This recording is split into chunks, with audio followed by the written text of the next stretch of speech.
ایک دفعہ آپ غزوہ سے واپس تشریف لا رہے تھے تو دو چیزیں اپنے گھر کے اندر دیکھی، فاطمہ کے گھر میں دیکھی۔ ایک دیکھا کہ آپ نے ایک پردہ لٹکایا ہوا ہے، ریشمی پردہ دروازے کے اوپر آپ ہی کے استقبال کے لیے، اور ایک آپ نے چاندی کا کنگن پہنایا تھا حضرت حسن رضی اللہ تعالیٰ عنہ کے ہاتھ کے اندر۔ رسول اللہ گھر کے اندر تشریف لائے اور یہ دونوں چیزیں دیکھی تو خاموشی سے پلٹ کر واپس تشریف لے گئی۔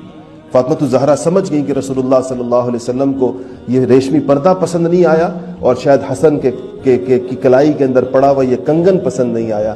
فوراً دونوں چیزیں اتاری اور رسول اللہ کی خدمت میں بھیجی گیا، رسول اللہ کے رستے میں صدقہ۔ تو آپ نے فرمایا کہ فاطمہ میں نہیں چاہتا کہ ایسی چیزیں تیرے گھر کے اندر آئیں جو روز قیامت کسی آگ کا سبب بنے، کسی بھی اعتبار سے۔ حالانکہ کیا ایک گھر کے اندر لٹکا ہوا پردہ اور سونے کا کنگن آج کی قیمت کے اعتبار سے آپ دیکھیں تو کیا چیزیں، دنیا سے دور رکھا اپنی اولاد کو اور آخرت کی چیزوں کو آپ کے سامنے رکھا کہ آخرت ان کے سامنے ایسی رہے کہ جن لوگوں کی ان کی آغوش میں جن لوگوں نے پلنا تھا، جن کی تربیت ہونی تھی، ان کے لیے ایسی ہی ماں چاہیے تھی۔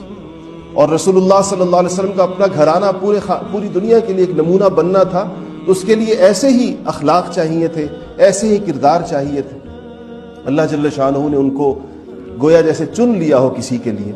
ایک چیز اور مورخین نے لکھی ہے کہ رسول اللہ صلی اللہ علیہ وسلم نے ایک دفعہ ایک شخص آیا اور آپ سے کہا، اس نے فریاد کی کہ کہا یا رسول اللہ مجھ سے زیادہ اپنے قبیلے کا نام لیا کہ میرے گھر کے اندر مجھ سے زیادہ میرے قبیلے کے اندر غریب کوئی نہیں ہے۔ تو آپ نے صحابہ سے پوچھا کہ کون ہے جو اس کو کچھ عطا کرے، جو اس کو کچھ دے؟ اس کے پاس کچھ بھی نہیں تھا، کہتے ہیں اس کا سر بھی ننگا تھا اور جسم پہ کپڑے بھی ناکافی تھے۔ تو ایک صحابی اٹھے، انہوں نے اپنی چادر اس کے اوپر اس کو دے دی۔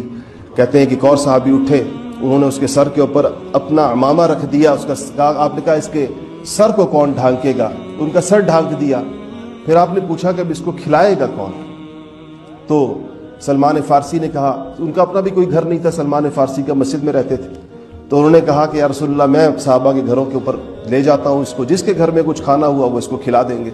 تو کہتے ہیں مختلف گھروں سے ہوتے ہوئے اس دن قدرت اتفاق کی بات تھی، عسرت کا زمانہ تھا کہ جن گھروں سے وہ گھومے کسی گھر کے اندر بھی کچھ نہیں تھا۔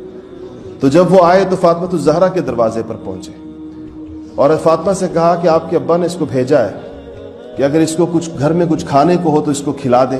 تو فاطمہ نے فرمایا کہ آج تیسرا دن ہے، ہمارے گھر میں بھی فاقہ ہے اور میں ابھی حسن اور حسین کو بھوکا سلایا ہے۔ تو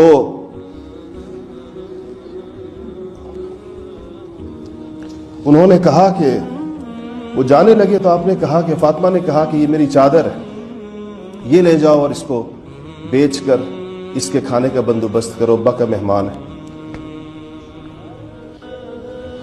تو وہ لے کر گئے اور اس سے جو دانے ملے، بعض تاریخی روایات کے اندر آتا ہے کہ فاطمہ نے کسی یہودی کا پتہ بھی بتایا کہ اس کو جا کر دو، اس سے کہو کہ یا تو گروی رکھ کر کچھ دانے دے دے یا خرید کر کچھ دانے دے دے۔